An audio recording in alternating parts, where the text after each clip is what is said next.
Okay, guys. So let me give you brief about the session, what we are going to do today. Let me change my camera angle slightly. Yeah, I guess I'm visible now. Cool. So first of all, hi everyone. Welcome to Healthy Farming Studio.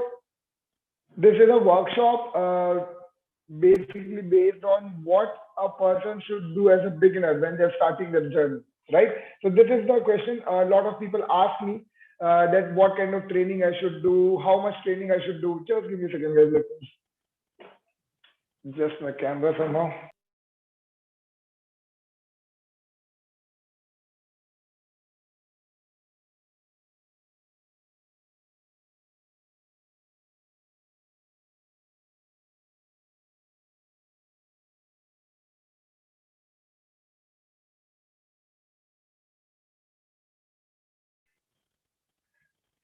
I'm really sorry, guys. Okay, so as I was saying, many people have the same kind of doubts and queries like how to start your fitness journey, how much workout you should do, what kind of workout you should do, what is beneficial for not. There are so many myths also.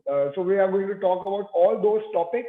As I said, please keep a notebook with you so that whatever discussion we will have, whatever things I have to share with you, that I will share. If you want to take notes, take them. It will come handy in later future. So that if you get into some kind of misconception or doubt, you can just read those notes and clear your doubt. Cool. Also keep your questions ready so that whenever the chat enables, whenever you can we can have our Q&A, you can ask me the question. Okay, this is not an exercise session, guys. So if you have any doubt in my mind, you don't need to work out here. This is a session where we are just going to talk and have a discussion about as the topic suggests, what a beginner should do when they start their fitness journey. Okay, so this is not an exercise session. Cool. So we will start with basically what a person needs to know about fitness, right? What a person needs to know about fitness when they start. What is fitness? That's the biggest question. So when we talk about fitness, when we want to have a simplified version of fitness, you can say that if a person can do a given task, okay, with given efficiency in a given period of time, physical task I'm talking about, physical task, they can be termed as fit.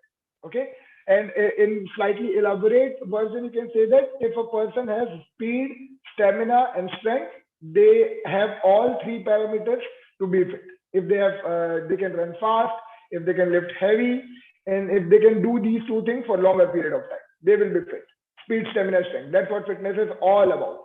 You choose any sport, you choose any physical activity, one of the three things will always be there. Either it will be more speed oriented or strength oriented or stamina oriented. So how much you need to do and how much you need to follow these things, that's what we are going to talk about today. Cool. So the first thing that we will talk about in fitness is we already discussed what is fitness, how to start, what you should do initially in fitness, right? And you guys are joining our sessions, healthy family sessions also. You might be seeing names as a cardio session, an HIIT session, a strength session, a flexibility session, a mobility session. There are so many things, and some sessions have like some are core strength or average strength session. Many people join them thinking that if I do this session a lot, my belly will reduce. Some people join a cardio session a lot because they think that if I do a lot of cardio, my weight will reduce quickly. So we are going to talk about all those things, how much you should train, which session to choose from, and what is the benefit of a particular session. Cool.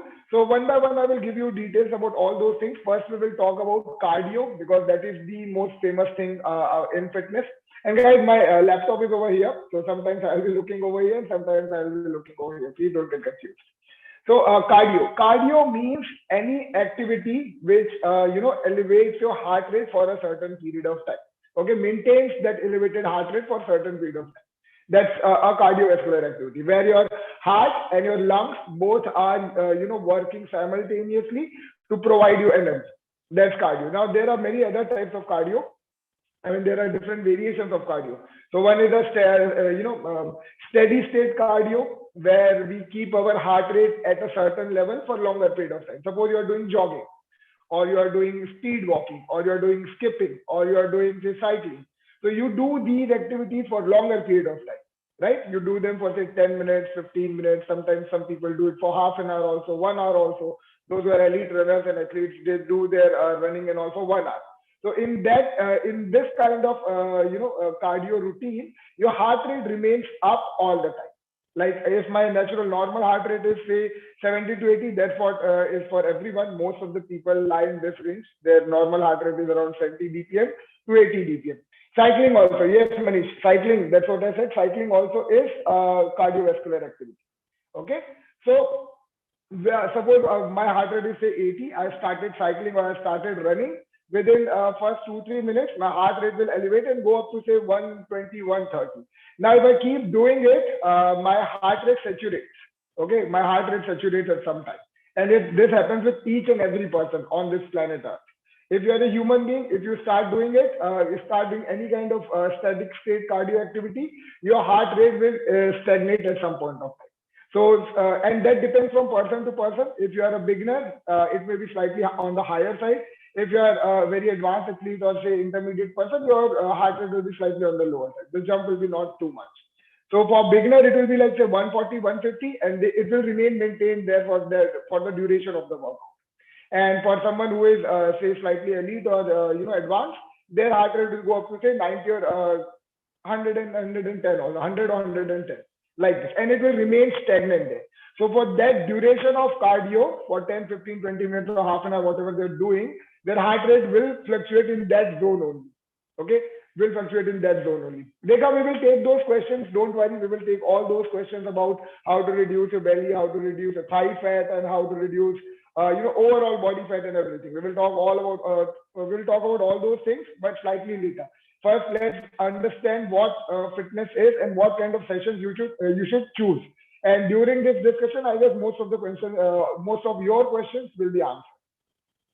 Now, there is other way of cardio training as well, which is high intensity, which is not that steady state. In that one, your heart rate fluctuates a lot. Okay, your heart rate fluctuates a lot. So basically, we will do some activity for small period of time. The intensity of the activity will be very high. Okay, like say jumping. We are suppose someone asks you to do jumping jacks, say with weights or without weights, and you have to do it for 1 minute. Okay, so continuously you will do it for 1 minute. Your heart rate will jump up quite high in that 1 minute. Suppose from 80, it goes up to 120 or 130.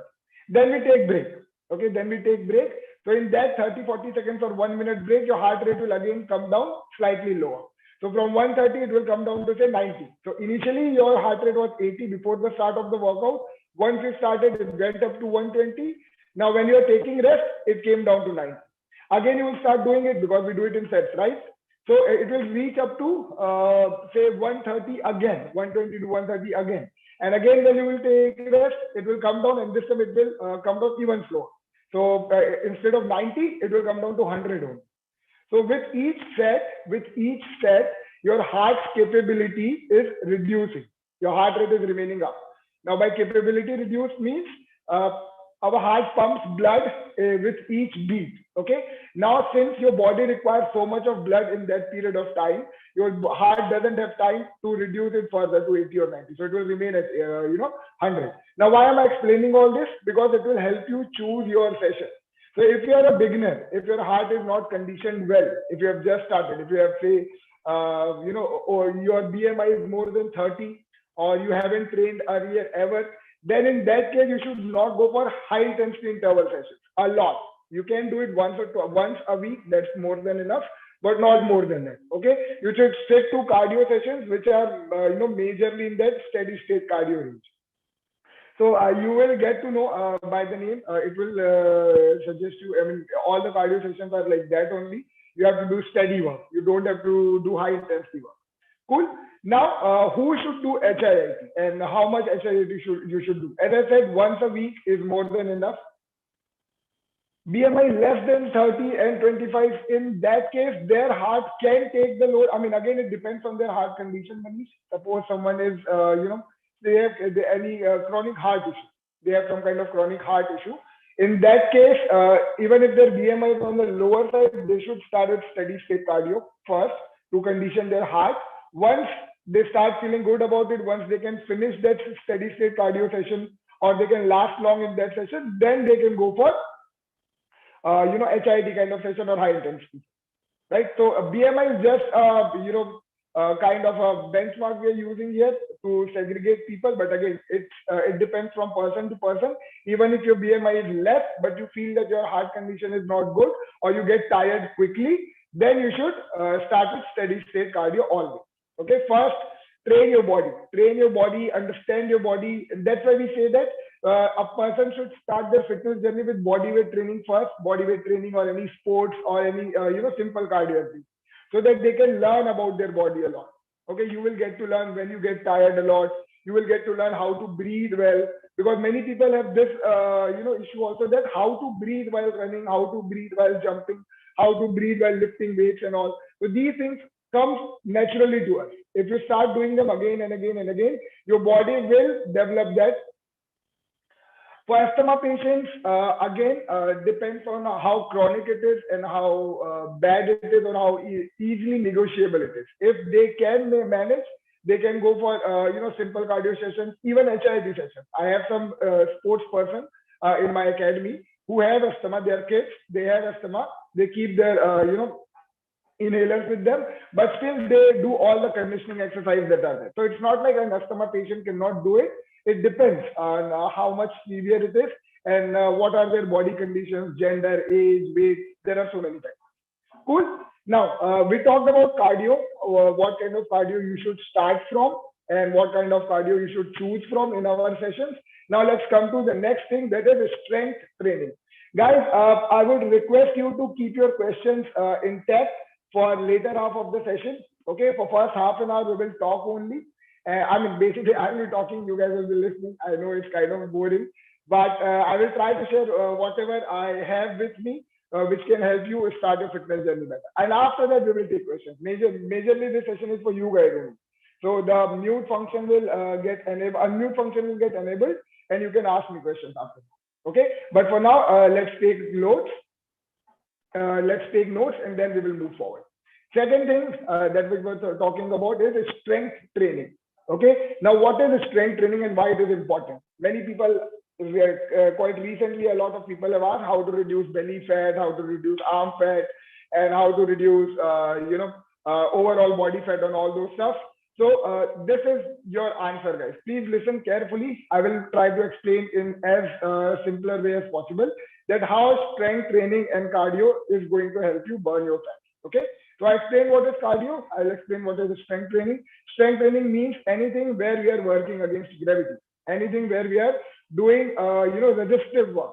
Okay, suppose when you're pulling something, when you're pushing something, when you're pulling off the ground, or when you're pushing towards the ground, these are all resistive work. Okay, your body is creating a resistance and it is working against you, right? So when you are standing on the ground, that is also an exercise, because gravity is trying to pull us down all the time and you are trying to stand straight, right? So that is also an exercise. Anything which works against gravity is an exercise for us, and that's how exercise got developed. Human beings notice that when we keep on doing same work again and again and again, we get stronger in it. And then later they realize that because of this repetitiveness, their body got adopted to that training. Why we can stand so easy, and why a kid who is just born cannot stand that easy? Because that repetition is not there in his or her body, in that kid's body. Okay, so they gradually start, they walk few steps, they fall, they again walk, they fall, they again walk, they fall. Okay, and they keep on doing it until they start walking longer. Initially, they will take 2 or 3 steps and they will fall down. Then they will take 4 or 5 steps and then they will fall down. And they will their brain will analyze what is happening, where I should keep my foot, how to find that balance. Those who have kids, they will understand it a lot better, right? You might have seen your kids learning these things in their early stages. And that's what funda is applied in us also. As beginners or as human beings, whatever exercise we do, it is a strength exercise no matter what you are doing. Even cardio is kind of a strength training. Okay, now when we go deep into it, when we talk about core strength training, where we are lifting weights or doing body weight training, how it helps you burn fat. Okay, that's the most important question. That's what most people want to. So I will simplify it by giving you an example of a car and a bike. Okay, so a car has a bigger engine, obviously it's big, and a bike has a smaller engine because bikes are small and they don't need much power to move fast. Cool. Now let's take for an example. I have a Splendor and I have a Mercedes engine. So Mercedes engine is very powerful and Splendor's engine is very economical. So if I put 1 liter of fuel in Mercedes and 1 liter of fuel in my Splendor, both will perform differently. Mercedes will burn out the fuel in say 4, 5, 6 kilometers, whereas that Splendor will last long for 60, 70 kilometers. Am I right? Those who are ladies for you, you can think of it as an Activa. So Activa can give that much of an average, right? Around 40, 50 kilometers in 1 liter. Now, just imagine you have the habit of putting petrol in your vehicle every day, every single day. Okay, you are putting petrol. You are not filling it up to the tank. You are filling it every day. Every day you go out, fill 1 liter, and then come back, do your work. Again, you put 1 liter, do your work, and come back like that. Now, a Mercedes owner will have legit reasons to fill it regularly because his tank is getting empty every single day. Okay, his range is less. He can only roam around for 4, 5 kilometers, and his fuel will be empty. Now, a person who is having an Activa or a Splendor, they are putting 1 liter every day, but suppose their use is only 20, 30 kilometers. It's still 20, 30 kilometers worth petrol is or fuel is there in their vehicle. Now, just imagine you're going to fill it again next day. What will happen? Yeah, the fuel will not be 1 liter this time, right? But you bought 1 liter. You bought 1 liter, you try to fill it in your tank, remaining fuel will get stored because it's a precious thing. You will store in your house. Okay? Got it, everyone? Now, start repeating this every single day for 30 days. What will you have? You will have 29, 30 bottles in your house filled with fuel. Got it? That is extra fuel, which is no use to you because your bike or vehicle is already fueled up, right? Now, imagine same thing with your body. Okay? So if your engine is weak, if your engine is small, you will not burn that much fuel which is required. So whatever you will eat, some portion of it will get stored. And you are doing this every day. So over a long period of time, a lot of stored fuel lot of fuel gets stored in our body. And that is known as fat. So whatever food we are eating, if we are not burning it, our body will store it in form of fat. Understood? Now, how strength training and cardio helps in burning this fuel? So what they do is basically they make your engine bigger. I talked about engine. So our human body's engine is our metabolism. Now, what is metabolism? Metabolism basically means your body's capability to burn calories even at rest. Okay, to keep you alive. To keep you alive. Whatever your body does, it does to keep you alive. And to do that, it requires energy. Like your brain functioning, your eyes moving here and there, your nervous system transferring the information from your brain to your muscles, your heart, your liver, your pancreas, your stomach, your kidney, you name it. All the organs are constantly working 24/7 to keep you alive. And for them to work, it requires energy. Nothing can work without energy in this world, right? It's simple science. Now, from where that energy is coming? That energy is coming from food. Now, if your energy consumption is less, for most of the people, that is the main problem, that their body is not burning. Guys, a lot of people are asking to start workout. As I've already said, this is not a workout session. It's a workshop where we are talking about what you should do and what you should not do as a beginner in fitness. Okay? So there will be no workout in this class. This is basically a discussion class. All right? So as I was saying, your metabolism is anything which your body does to keep you alive. Now, for some people, their metabolism is slow because their requirement is not that. The second important quality, or you can say quality only, of our human body is their sense of survival. Our body always works to survive no matter what. Okay, so if you are not moving a lot, if you're not working a lot, if you're not doing heavy physical stuff, your body will slow down its metabolism because body will feel that why to tire your organs if there is no need. Okay, so your heart will not pump that fast, your kidneys will not filter the blood that fast, your pancreas will not secrete, your liver will not secrete the hormones that fast, and so on. Okay, So I'm just talking about physical organs because brain keeps on working and that depends from person to person. But organs work like that. If you are not moving much, your organs rate will also go down. Their work rate will also go down. Now, when you start exercising any kind of exercise, say this cardio or strength training, your body starts changing because your body finds a need that yes, now my owner is moving. Now, Niharika, as I said, this is not a workout session, so there will be no workout. There will be no workout in this class. For 1 whole hour, we will just talk only. Okay, cool. Now, so as I was saying, to burn how exercise burns calories. So to do that, when you start exercising, as I said, your body finds the need to increase your functionality, increase your metabolism, because now your body is getting tired.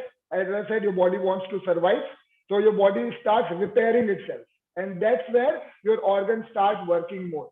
Suppose you did a half an hour cardio session, your muscles are sore, your body is feeling tired. Now brain gets that signal that yes, now systems are slowing down. Let's kick it up. Let's start the repair work. So whatever food you will eat, your stomach will start digesting it quickly.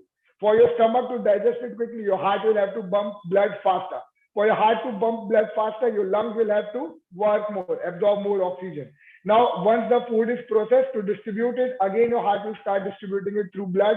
Whatever waste will be there, your body will throw it out through excretory system.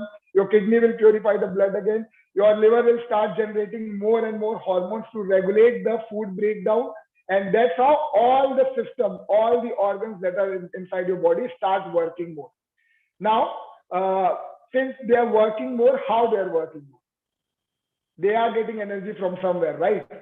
And since we have already developed that whatever food we eat gets broken down and supplied us energy, but it is majorly used in our day-to-day activities like walking, talking, doing our work, maintaining ourselves, maintaining the organ health and all those stuff. So this extra energy which our organs need right now comes from the fat that is stored in your body. At some point of time, your body realizes that I don't have enough energy in myself to maintain this metabolism. So it will go to the stored fat and will start breaking it down. And that broken fat will now provide you energy. And if you continue this cycle for a longer period of time, eventually most of the fat that is stored in your body will go down. And that's how you lose fat. Got it, everyone?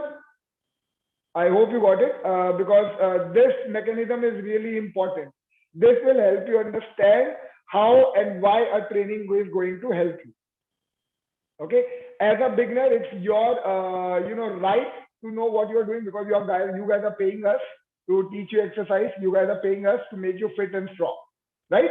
Now, if you don't know how it is happening, it is not going to help. One mentality which I want all of you to adhere to or to stick to is that think of yourself as a student and think of this Healthy 5 Me platform as a institution. Don't think of it as a fitness activity center. Okay, because as soon as you start thinking like that, you will just want to do the work. You will never want to learn the science behind it.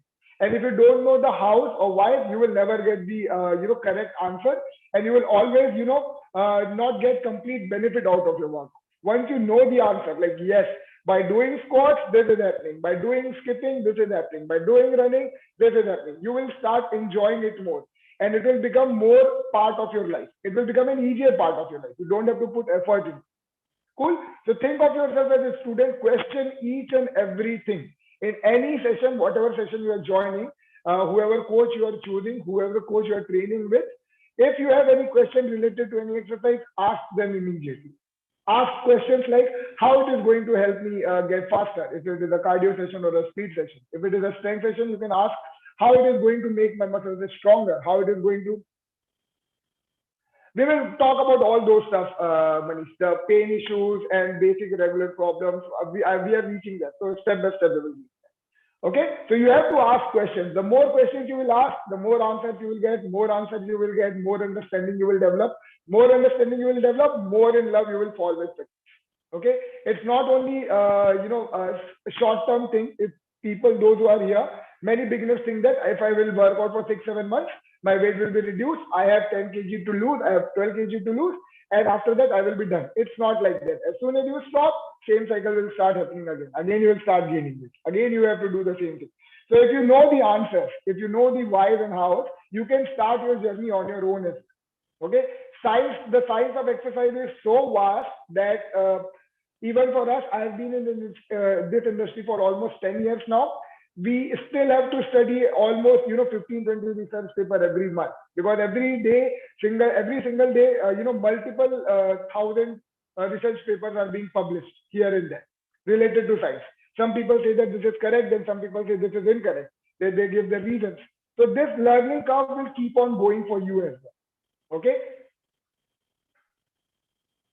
No, that get Sneha, we will talk about that also. That's a really good question. I will put some light on that too. Let's get through this quickly about the fitness part, and then we will take Q&A.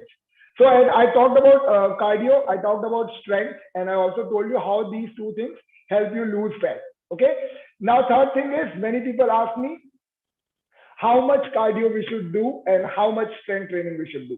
So for beginners, please, you can note this down. For any beginner, you should do cardio for at least 150 to 180 minutes in a week. In one single week, you should not do more than 180 minutes of cardio for a beginner. Okay, I'm talking about steady state cardio. You can also include some part of HIIT as well, but not more than 180 minutes. Okay. So 180 minutes of cardio is very important for beginners to start with. Once they get better and better and stronger, gradually down the line they can change this number according to their need, because we don't need to keep on doing same thing again and again and again for longer period of time. If our goals are different, then our methods will also be different. Okay, but in early stages, since all of us are beginners over here, we should only do cardio for 150 to 180 minutes in a week.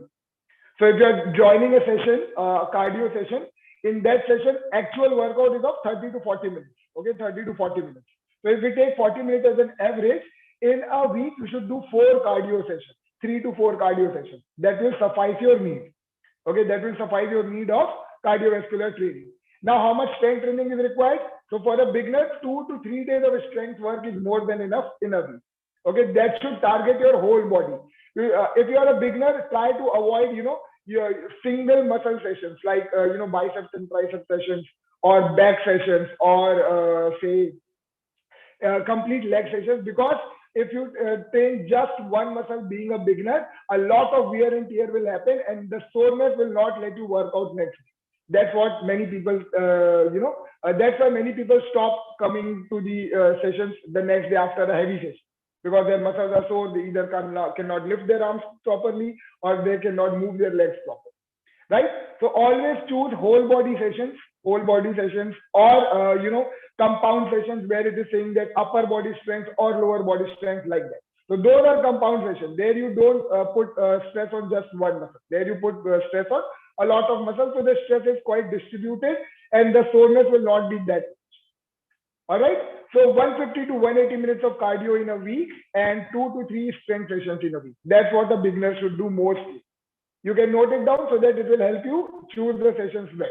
Now, when to do cardio and when to do strength? Can we do 3 back-to-back cardio sessions and then 3 back-to-back strength sessions? Is it good for us or not?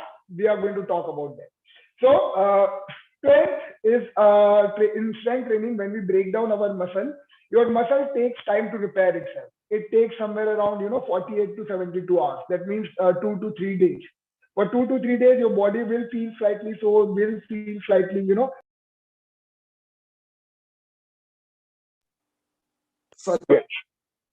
okay.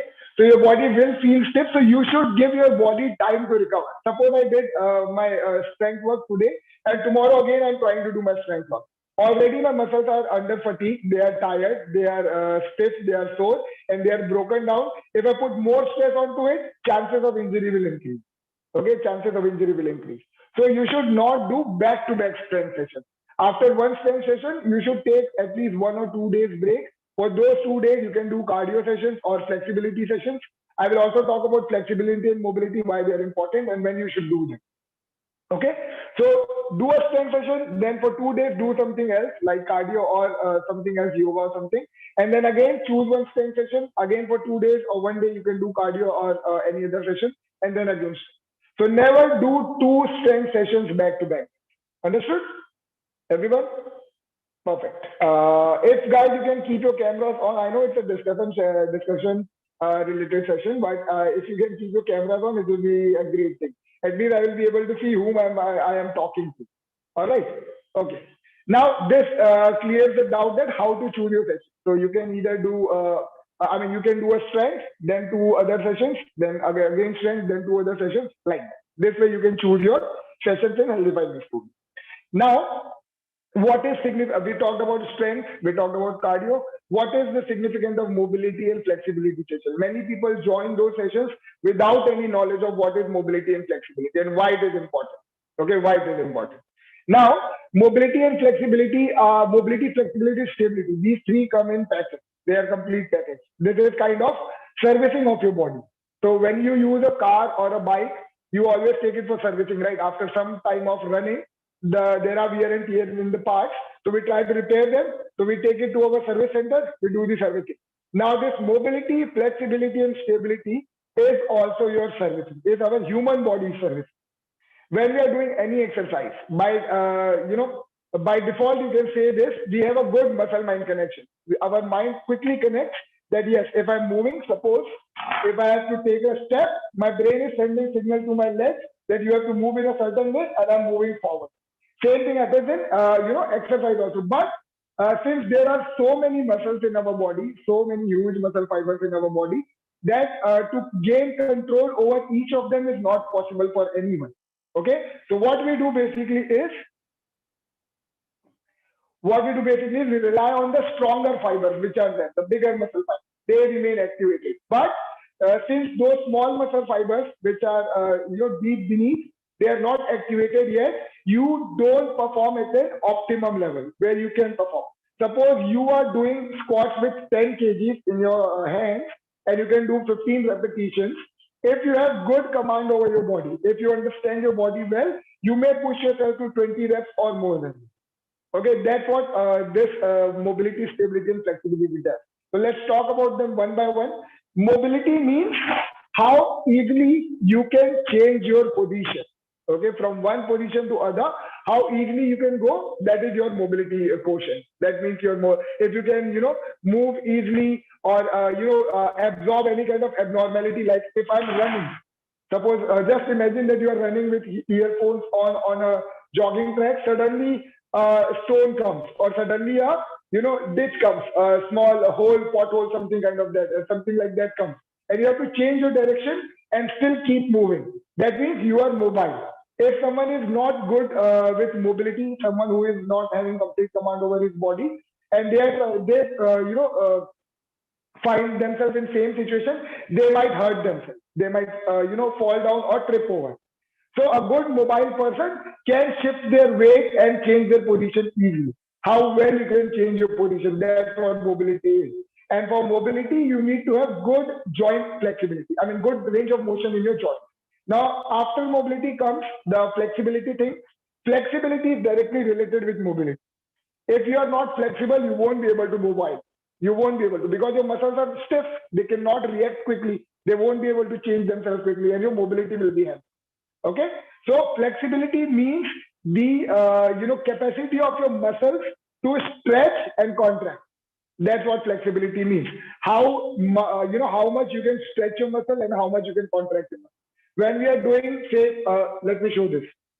This is my biceps. It is in relaxed position. When I'm doing this, it is contracting. When I'm doing this, it is extending. So this is the elasticity of my muscle. Okay, this is my wrist. I'm trying to pull it back. Okay, so this is the flexibility, because my muscles have that much, elasticity in it, and it can move up to this one. Some people have so much flexibility that they can touch their finger onto their forearm. Okay, some people have very less flexibility; they cannot even do this. Okay, so this flexibility comes with practice. Flexibility is something which we can develop with time. The more you stretch, the more you put stress on your muscles in a certain position, you will become flexible. So these sessions will help you understand how to gain control over your body. Now, why it is important? Suppose you are doing your cardio sessions and strength sessions. You will not do same exercise every day, because your coach will start teaching you different things, different sessions. Okay, your coach will start increasing the level of exercise. You will never remain a beginner. You may be a beginner right now, but with practice, you will reach to intermediate level, then to advanced level, like that. Okay, you will become better with it. But when you are not having a mobile body or a flexible body, that journey will be very long, very long. Why? Because you won't be able to understand those new moves quickly. Suppose for many people this has happened, and many people can relate to this also. When we are doing jumping jacks, or sorry, when we are doing burpees, how many of you have seen burpees? Most of us have seen burpees, right? Those who have not seen burpees, this is a burpee. You lie down, come up and jump. You lie down, come up and jump. And this is the toughest movement for many beginners. Why? Because they find it difficult to go down, then come up quickly and do it repetitively again and again. And they said, give me an easier option. Many people ask this, right? That give me an easier option. I cannot do the burpee. So the coach gives you an easier option. But why go for easier option? Why not ask a question that, coach, why am I not able to do a burpee properly? I want to do a normal burpee. Tell me what to do. Okay. Then the coach will explain that you have to do it in a certain way. And then you will understand that, yes, this motion is not possible because my back is stiff, or my knee is stiff, or my hip is stiff.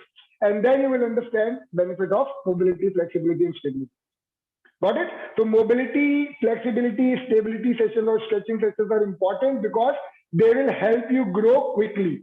They will help you understand your body quickly, find your balance quickly, and they will help you do advanced exercises quickly.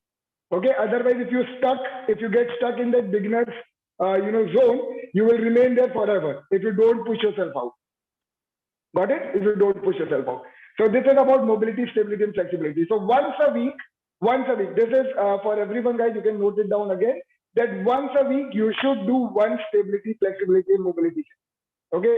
One session in a week, you should always do, so that you can relax your body, and preferably keep it at the last day of your week. Okay. So from Monday to Friday, you can work hard, or Monday to Saturday, you can work hard. On Sunday, you can join a mobility, stability, or a flow session. Relax your muscles, okay, stretch them out, and get ready for next week again. Understood? Perfect. Now, the next part is about problems that we face. What should we do when we have this pain? What we should do when we have that pain, like that. So how to work out with pain? So first thing first, when you start training, don't go for weights immediately if you are a beginner. Start understanding your body first. Do body weight stuff more. Okay, the more you do, the more you will learn. And it's not always about calories, guys. Many beginners make this mistake. They try to burn a lot of calories in every session. It should not happen every session. Okay, you should burn good amount of calories in 2-3 sessions. Remaining sessions, you should work on yourself to get better again.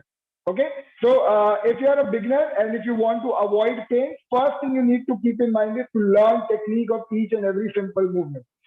Please note it down. There are 6 important movements in fitness which we all do every day. You can research about it also.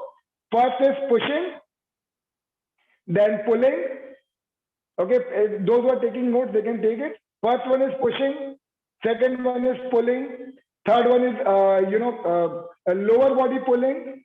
Fourth is lower body pushing. Fifth is hinging. Hinge, I will demonstrate what is hinge. And sixth one is your endurance. Endurance basically means we all know what endurance is, to our capacity to endure pain. These 6 are fundamentals of fitness, fundamental movements around fitness. Okay, so endurance is actually not movement, it's quality, but still we keep it in fundamentals of fitness. Now let's talk about push. So whenever you push something, you are using certain group of muscles. Okay, so you are using your chest, your shoulders, your triceps, majorly for pushing. When you're pulling something, okay, you are using your back muscles a lot, your biceps, your back, your lumbar, these regions. Next one is leg push. So when we are going down, we are pulling something from above the ground. And when we are when we are doing squat, we are pushing, we are doing a lower body push movement. When we are lifting something up from the ground, we are doing lower body pull movement. And this is where many people feel pain, right? Back pain and all those stuff. So this is known as hip hinge. This movement is known as hip hinge. So in hip hinge, what you do is you just bend forward, come back, bend forward, come back. And this looks easy, but you need to learn the technique first. So all coaches in Healthy Finding Studio will teach you the basics about how to bend forward, how to pull properly, how to push properly, how to run well, where you should distribute the weight and all those stuff. Okay.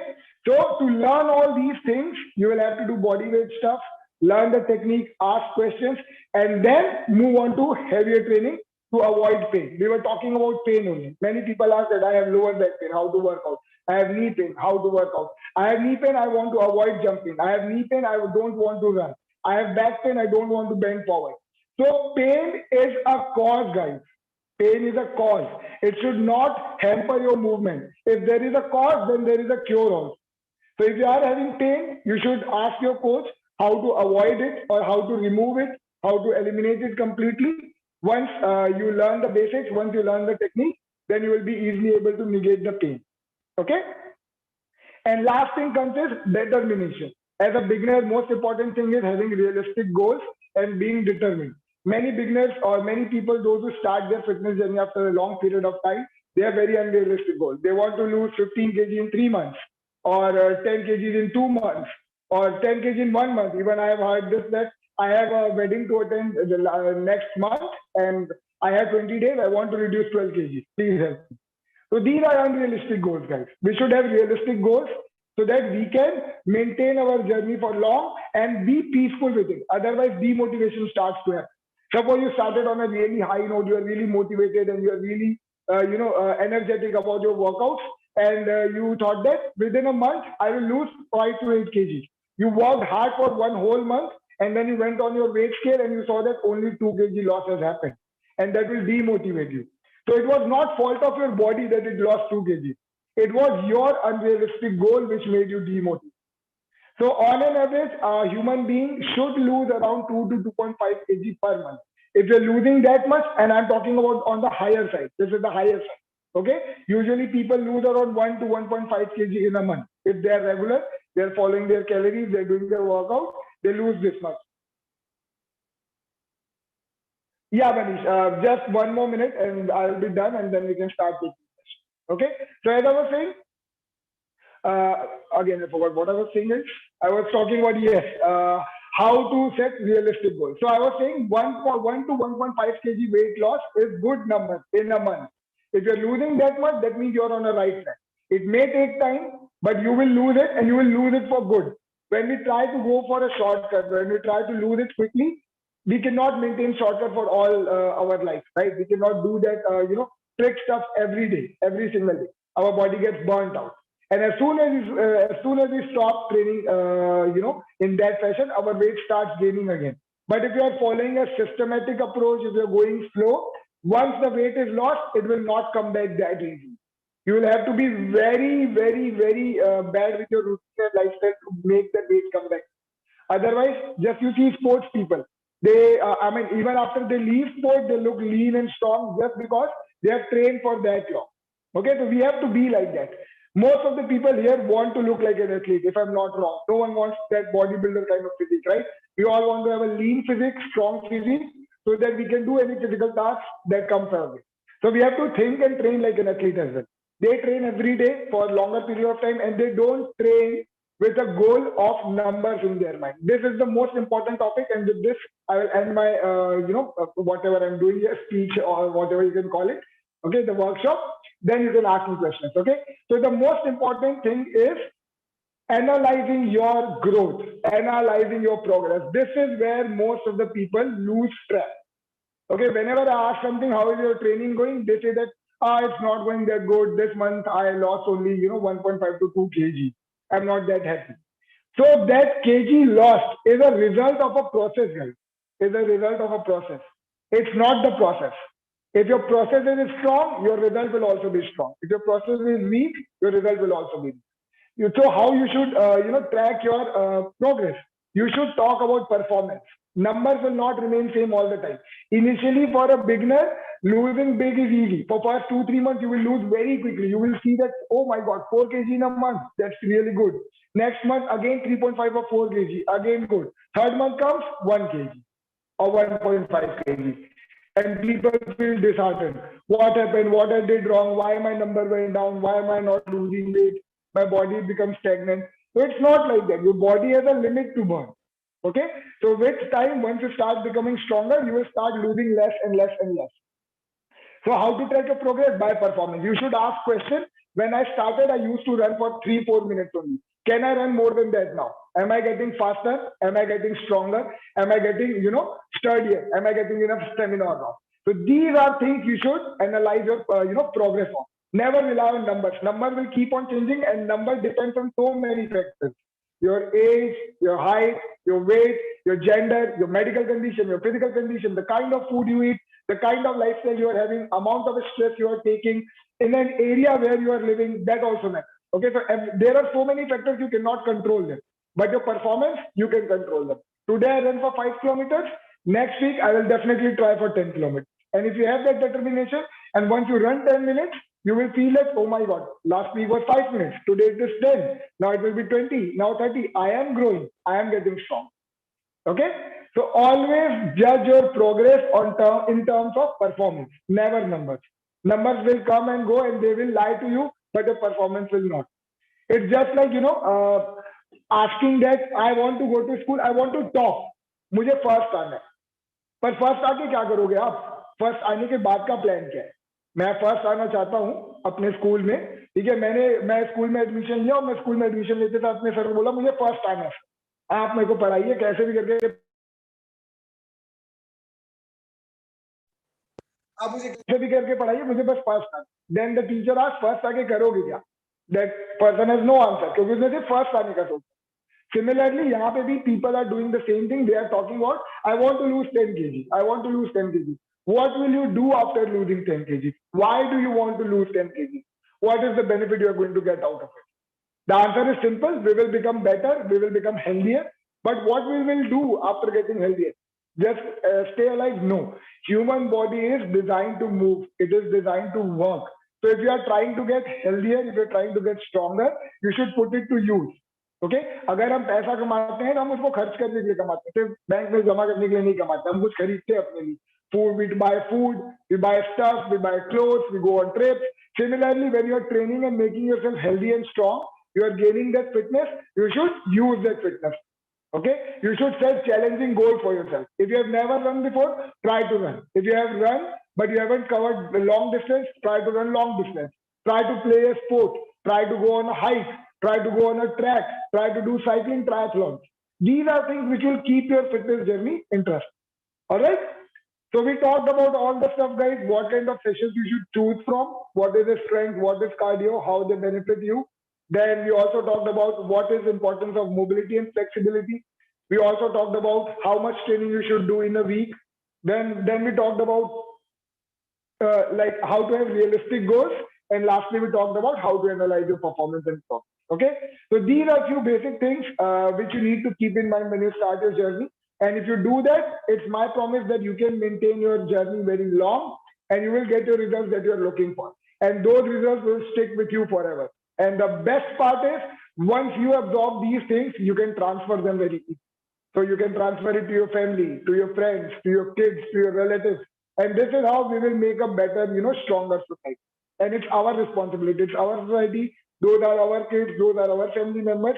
And if we are learning something, we should pass it on so that they can also learn and they can also become strong. Cool?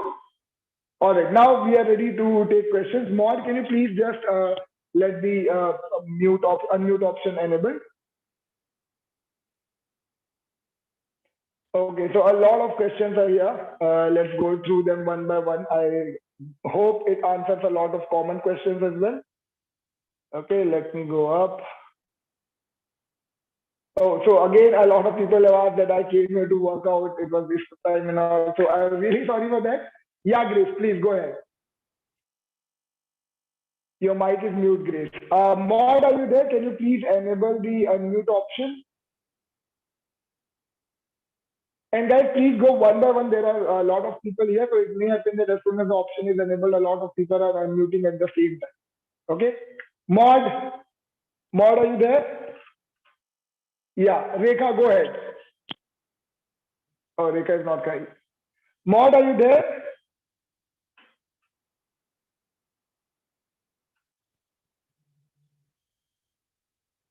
So 130 by 90. Someone has asked me a question that if BP remains 130 by 90, so my question is it during the workout that happening, or it is already on the higher side? If you have high BP, then yes, this is for people, those who have high BP issues.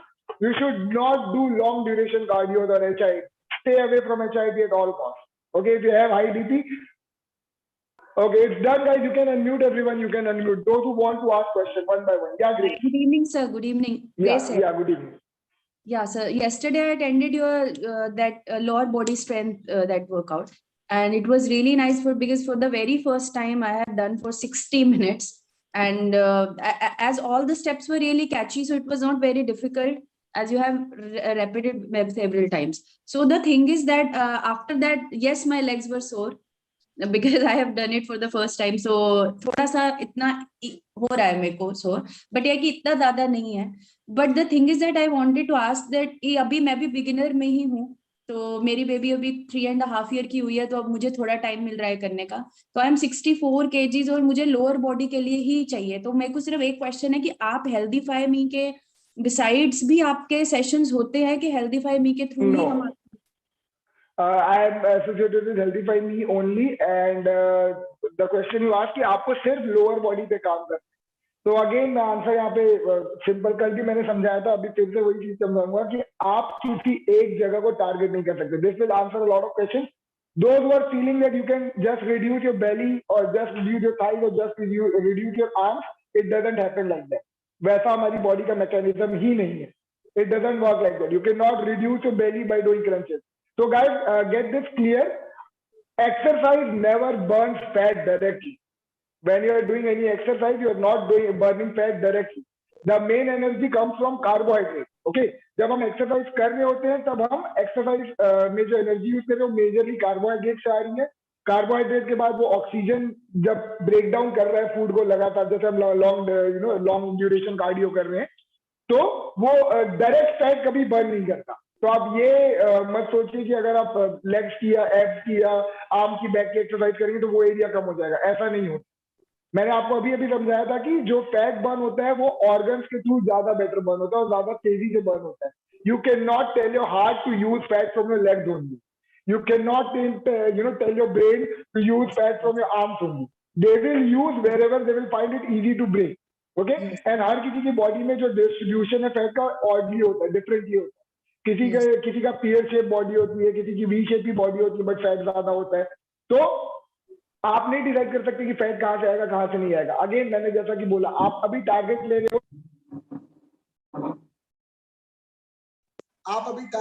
हो कि मुझे सिर्फ पैर कम करना. आप अगर सिर्फ पैर आप कम करना चाहोगे तो आपको ट्रेनिंग तो पूरी करनी पड़ेगी. आपको कार्डियो भी लगातार करना पड़ेगा, स्ट्रेंथ वर्क भी करना पड़ेगा. तो असर तो पूरी बॉडी पे होगा, क्योंकि लेग्स की ट्रेनिंग के लिए भी आप अपर बॉडी को तो स्टॉप नहीं कर सकते. You have to use upper body to do lower body work, right? So when you are trying to reach a goal, don't set a goal like this. अभी हमने बात की कि don't set a goal in figurative manner कि मुझे इतने kg कम करने हैं या यहाँ से कम करना है. You should ask a question or you should set a goal कि मुझे और better बनना है और strong बनना है. I want to run fast. I want to have better stamina. I want to have better strength so that I can do the task easy.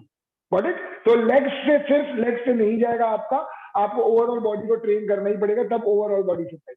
तो आपकी सेशन सर फिर हम जैसे अभी आपका एक HIIT ब्लास्ट एक 9 o'clock है, तो वो हमारे लिए है, मतलब आई एम नॉट गेटिंग, मुझे समझ नहीं आता कि हम कैसे अटेंड करेंगे. आपका बिगिनर्स वाला कब होता है, कब? सारे बिगनर ही हैं, सारे बिगनरी सेशन बिगनर, क्योंकि सबसे ज्यादा हमारे पास बिगनर्स ही हैं. तो आप सारे सेशन अटेंड कर सकते हैं अभी. हाँ, तो जो भी कोच, जिस भी कोच को आप फॉलो करेंगे, सबकी प्रोग्रामिंग ऑलमोस्ट ऐसे ही है कि एक दिन का स्ट्रेंथ है, देन एक दिन कार्डियो या मोबिलिटी है, फिर स्ट्रेंथ है, फिर कार्डियो या मोबिलिटी है, फिर HIIT भी एक काइंड ऑफ कार्डियो ही है, बस थोड़ा हाई इंटेंसिटी पे. तो अगर आप बिगनर हैं और आप HIIT ज्वाइन भी कर रहे हैं, तो जरूरी नहीं है कि जितना कोच बोला उतना ही कर पाए. ओके, हो सकता है उससे कम करना है. तो जितना आपसे करते पहले आप उतना करिए, फिर थोड़ा रेस्ट लीजिए, फिर करिए, फिर थोड़ा रेस्ट लीजिए. धीरे धीरे आपका स्टेमिना ऊपर आता जाएगा, आप इजीली अपने फिटनेस लेवल को ऊपर ले जा पाएंगे. Okay, so I can join HIIT. Yes, you can. Yeah, next. Yeah, Prashant, tell me. Hi, Dhanmay. Actually, I had a question. In past year I was diagnosed with COVID-19, and afterwards I had a habit of full body checkup, every year. So before that, I had normal liver enzymes and normal cholesterol. But after recovering from COVID, maybe after 6 months, I had diagnosed with higher level of liver enzymes, both SGPT and SGO2 and OT, Okay. and the cholesterol went shoot up to the borderline, like 210. It was like 210 approximately. So Okay. is there anything specific that I should keep in mind while exercising, or I should focus on something? So So, that's my question. first is food. If your cholesterol is going up, your enzyme levels are slightly disbalanced, then first you should, look into your food and your daily routine. Try to analyze what changed in past 6, 7 months. Has your eating habit changed? Has your sleep cycle has changed? Has your daily routine has changed? What has changed because of which this Sleep might cycle have was disturbed, right? Sleep sleep cycle was cycle was disturbed. disturbed. So Yeah. that explains this. If your sleep cycle is not good, you will have elevated level of stress. If the stress is going up, it will diminish other hormonal secretion. Like when cortisol goes up, it suppresses your dopamine, your serotonin, your growth hormone, and all those. So good hormones get slightly suppressed, because of which your metabolism weakens further. And again, if cholesterol is rising, that means along with stress, you might be doing some other lifestyle activity as well. So if your food is not right, suppose you are eating too much of saturated fat, or if you are involved into drinking or smoking, then they might also cause cholesterol level to rise. So how to work out with it? So if you have high level of cholesterol, I will try tell you to avoid again HIIT, because that will put a lot of pressure on the heart. Start with steady state cardio. And if you're doing strength work also, in strength also stick to easier versions like body weight training or light weight training. Don't start lifting heavy immediately, because lifting heavy requires a lot of blood rush towards your muscle, and your heart needs to be that strong. So start with steady state cardio, do some flexibility and stretching exercises, do some body weight strength work. Once you get better with steady state cardio, once you can do 180 minutes in a week, or say 40-45 minutes in a day without getting tired, then you can move ahead to some higher form of training like HIIT or something. And Okay, what but about initially, liver enzymes? liver enzymes will again see it's liver is basically something which can directly, I mean, that can be only treated by your food only. Okay, it will not hamper your workout a lot. Do you feel a lot of pain in your liver when you move a lot? No, no, I don't feel it. Even I have joined Healthy Five Me program, and after 2 weeks I have got myself checked again. It has reduced a lot, but I just wanted to keep it in mind if there is anything specific regarding Not this. as such, not as such. Since you're doing beginner stuff, easy stuff only, it will not put a lot of stress on the liver. Although when you start lifting heavy, then to secrete that growth hormone, your liver takes a stress. So that stage is not there right now with you. You're doing easy work, so it's fine. Your liver can take that much. Okay, Okay. thank you. Anyone else? Yeah, sir, Sadhu. Yeah, hi. So basically, what I wanted to ask is, uh, uh, how much time before should we have a meal before exercising? Before the workout. Okay. So Yeah. when this is also a really good question. It may answer a lot of people here. So depends on kind of training that you're going to do. If you're going to do cardio, which is going to be really long and tiring, then you can have something say half an hour before, or 15-20 minutes before also. But it should be simple carbohydrate. Like you can go for banana or sweet potato, boiled sweet potato, or dates, khajur जिसे हम कहते हैं. You can have them 15-20 minutes before your workout, so that your body can break it quickly and store it in form of energy, and it will provide you energy while you're doing the workout. If you're going to do strength work, then again you can have the same thing for energy purpose, but I would recommend you to have your meal at least an hour before. Okay, at least an hour before if you're doing your strength work. But before cardio, you can have very simple stuff like banana or dates or something, 15-20 minutes. Other than that, the simple rule of thumb is if you want to work out, eat and wait for 45 minutes to 1 hour and then do your work. If you're doing early Uh, morning, then yeah. you can go for something safe. If you're doing it early morning, because in morning we don't eat, immediately after getting out of bed. So that's why I said having a banana or a date is more than enough. 2-3 dates or one or two banana before your workout, 15-20 minutes before your workout, you can do it. Okay. Basically, I'm in training for quite a period from now. I'm trying to do a push-up. So Okay. I have reached like 6 months. I have trained for 6 months. I'm trying to do it, but it's not working out for me. So am I going wrong somewhere, or like how I'll do I have to come to see. know? I'll have to see you doing a push-up. So in Okay. one of my upper body sessions, please join and let me see how you are moving. What is technically wrong, or maybe there is some other postural issue or mobility issue because of which you're not able to do it. And if all the things are correct, then maybe your muscles are not that strong yet, and that will directly relate to your food. So I will have to see Okay. you first, do a push-up, and then I can analyze it. Okay. Cool. So Okay. let me Okay. take few questions from a chat box also, guys. So someone has asked, Dilip has asked, will sessions like boxing, kickboxing, etc. help beginners? Yes, they will. Absolutely will, Dilip. Because those sessions will, they are not fitness sessions per se, not core fitness. They are more of a sport. Okay, so they will. These sessions will help you burn calories as well as teach you how to gain control over your body. Like when you are doing boxing. Okay, so in boxing you have to have synchronization between your whole body. You are shuffling like this. Okay, you should know how to punch using your core. Okay, we never punch with our shoulder. If you have attended any boxing session, the coach might have told you that you don't punch with your shoulder, you punch with your back. Okay, you turn your back, you use your core. So these small things which are there in these kind of sessions will help you gain command and control over your body. It will improve your balance. Okay, so you can definitely do it once or twice a week. Okay. Next question. I got fever, couldn't work out for 5 days. Will the gap affect? No, it will not. Our body doesn't change that quickly, Sneha. This question, again, I will take it in a bigger context. Many people, those who start their journey and they remain very regular with it, as soon as a function comes, as soon as some kind of break comes, like maybe you got injured, maybe you got viral fever or something, maybe you have to travel somewhere. Okay, so in that case they start fearing that अरे यार मैंने इतने दिन की मेहनत की मेरी सारी मेहनत वेस्ट हो जाएगी मैं क्या करूं मैं क्या करूं मैं क्या करूं.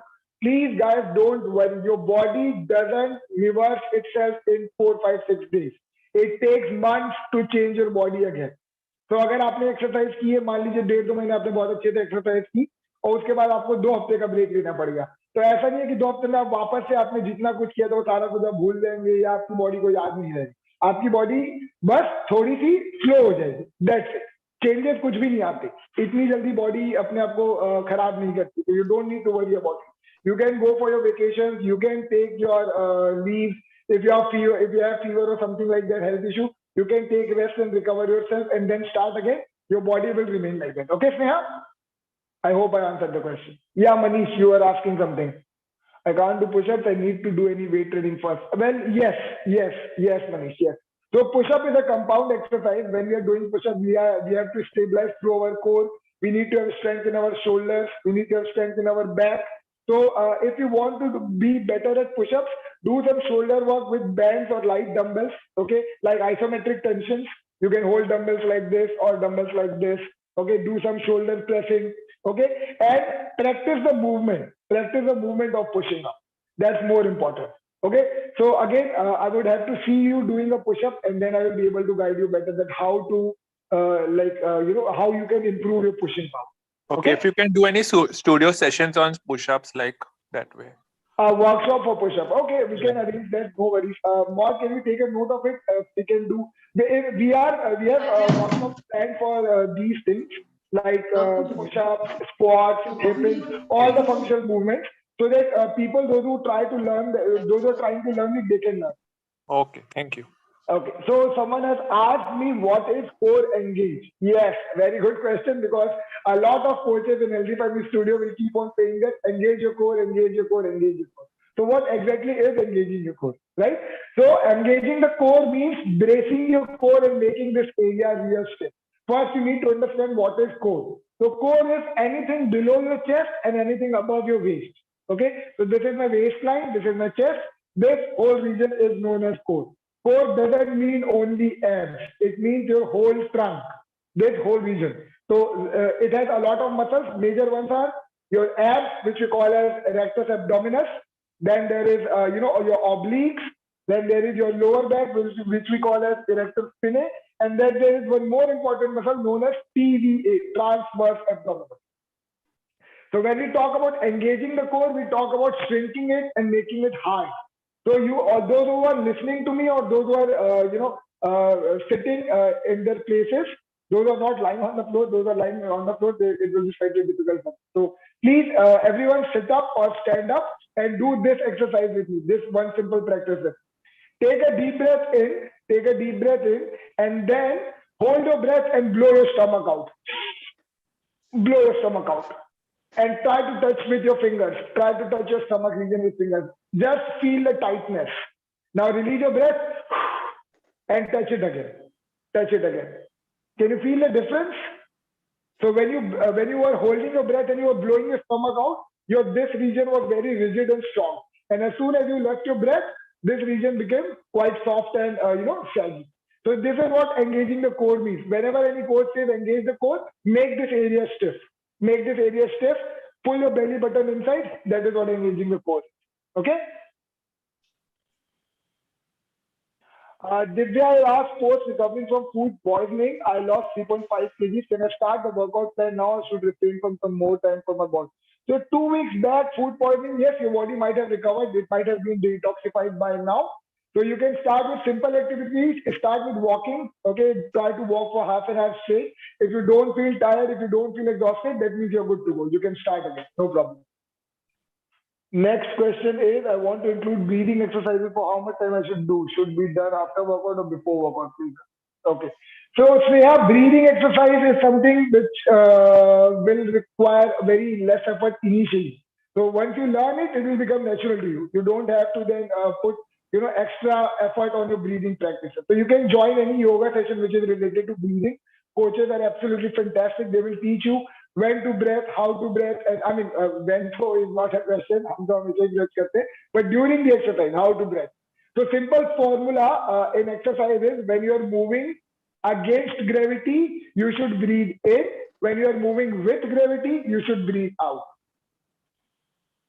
So Manish, your question is when to start weight training with dumbbells. So it again depends. If you're using lighter dumbbells, you can start immediately as well.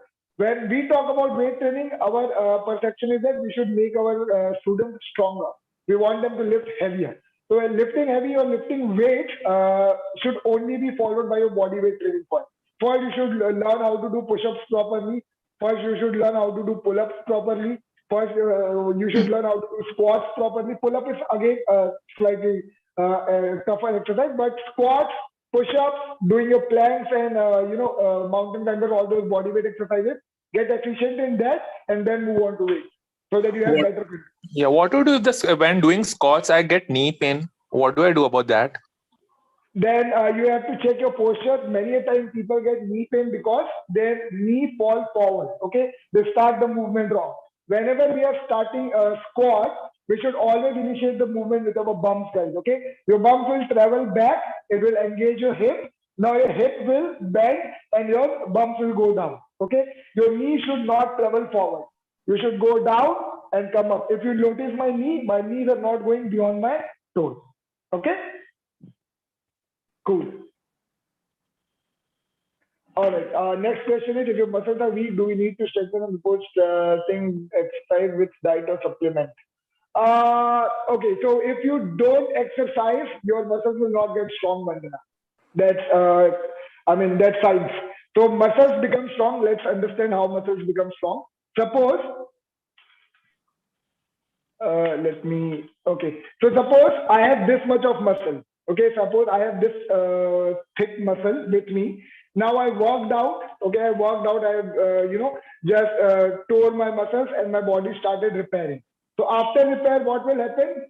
My muscle size will increase. Now it is slightly thicker. More I train, more thicker it will become. It will keep on getting thicker. But if you don't exercise, your body will not repair its muscle, and your muscle will not become strong. So if you want to have strong muscles, if you want to have strength in your body, you need to do resistance training. Then only your muscles will become strong. Supplement or diet cannot, do something which is not there. It cannot make a muscle strong which is not there. So you need to have a strong muscle to repair it. And to have strong muscle, you have to walk. Okay, basically weight stuff. Do we follow the same trainer throughout the week, or can we choose depending on what we plan to do? That's totally up to you, Dilip. It depends on you, what your plan is, what you want to achieve. And because, as I said, all the coaches have similar kind of programs, 1 day strength, 1 day cardio, or whatever the specific programming they have done for their particular set of clients. Okay, so you can. Sorry. The reason I asked is I am extremely overweight. Okay. So if I am planning to do, say, a cardio 1 day and a weight session another day, would it be easier on the coach to help me because he's seen what I can do in the previous session? Would it be helpful for the next session yes, as well? Technically, yes. Because if you stick to one coach, then they will be able to understand you better. Okay, what are your needs? Where are you strong? Where are you weak? And they will guide you accordingly because they will see you growing. But if you are shuffling coaches, then every time you go to a coach, that person will have to start from basics again for you. So that will be slightly slower rate of work. I mean, eventually all the coaches, if you are joining sessions regularly and if you're training with different coaches, they will learn about you, but the process will get longer and slower. So if you stick to one coach, that will be better. Okay, got it. Thanks. All right. So how do we come to know our forms are correct while strength training? So that's what we are getting paid for, Sadhu. That's what we are getting paid for. So you guys will be working out and we guys will be seeing you and telling you where it is going wrong and where it is correct and all. Okay? Don't worry about it. Any other question? Aditya started doing treadmill, tennis and play badminton. We became, but gradually started getting a lot of pain in legs while playing badminton. I couldn't play for a long time, so I stopped both. What kind of health checkup do you recommend? Okay, so you don't need any health checkup, Aditya. Aditya's question is, he started training, doing treadmill 10 days back and started playing badminton. Now his legs, your leg is hurting and you want to know why it is happening. So see, any sporting activity is, catabolic activity. Your body loses muscle. When you play a lot, when you run a lot, you might have seen marathon runners. They are very skinny. You might have seen, long distance cyclists. Again, they are very skinny. So our body loses muscle when we do activity again and again and again. So we need to strengthen our body so that we can maintain that muscle mass. So if you are doing treadmill and you are playing badminton, both are catabolic activities. You need to add strength training in your routine. Try to add at least 2 days of strength work, focusing on your lower body more and slight bit of upper body and core region. That will help you maintain your muscle mass in lower body, and you can do both the activities well for long, like your running and playing badminton. Any other questions, guys? Anyone? Okay. Hi. Yes, Yeah, I have a please go ahead. question. Regarding keto diet, is it suitable for someone who's having high cholesterol? Having high cholesterol. Depends because in keto diet, major calories come from fat, but what kind of fat, that matters. Okay, so if you are getting it, say, from polysaturated fats, or which are good ones, basically the good fats like olive oils, clarified butter and all those things, then you can go for keto diet. But again, I'm not a big fan of keto diet. Plus, it's not my field of expertise as well. I'm basically a fitness coach, so my hands are slightly restricted in terms of diet. We will have a seminar for this also. We'll have a seminar for these fat diets. Like, do these diets work? Do keto diet, paleo diet, Atkins diet, or intermittent fasting, are they effective? And if you are doing it, if you want to do it, how much you should do it, for how long you should do it, all those questions will be asked in that box. Don't worry. But just to answer you for now, I guess you should avoid going into keto if you have really high cholesterol level. First, stick to a general diet where your calorie budget is intact, and after that, once you start getting better, once your cholesterol level are under control, then you can maybe think for it. Because keto diet is basically a mechanism to break monotony. That's it. You should never do keto diet for more than 14 days or 21 days, and then you will go back to your normal again. It's kind of a detox diet, but in detail, explanation can be given by dietitian only. So once the seminar is there, you can attend that. Okay. Thank you. Okay. Anyone else? Underweight people. Okay, please give suggestion for underweight people to gain weight, muscle mass instead of fat. All right. So see, Jayesh, fat and muscle go hand in hand. If you want to gain weight, with muscle, fat will also come in your body. That's a given thing. You cannot avoid fat. You cannot develop a mechanism where you will just gain muscle and not fat. So fat will also come, but fat is not a bad thing. Fat is not a bad thing. All you have to do is start eating in surplus, Jay. Start eating in surplus. Whatever your daily intake is, increase it by say 500 to 700 calories per day, and add weight training. If you want to gain more weight and muscle, try not to do too much of cardio. Try to do cardio 1 or 2 days a week only, and remaining days stick to your strength work. The more strength work you will do, the more muscle your body will develop. All right. So, why should I jump in the strength training? Strength training is basically, any movement which develops muscle. Like as you have already written, upper body and lower body work. So those sessions are segregated. See, strength work I explained earlier as well that it is any work against resistance. So, body weight exercises will include squats, hip thrust, okay, glute bridges, isometric holds for your legs. So all these questions will be answered once you join the session. The names are always written there: upper body strength session or lower body strength session. You can join accordingly. Okay. All right. So guys, it's 7:45 already. We are slightly, past the time. I hope you guys enjoyed the session, and I hope I was able to help you out to start your fitness journey. But whenever you feel any doubt, whenever you feel any need of getting an answer, we are always there. You can join any session. You can ask any coach. We are all there on our social media as well. You can connect with our customer care team and tell them that you have this query, or you can join our session and ask the question directly. Okay. All you have to do is stay strong. Yeah, Smita. Your voice is not audible.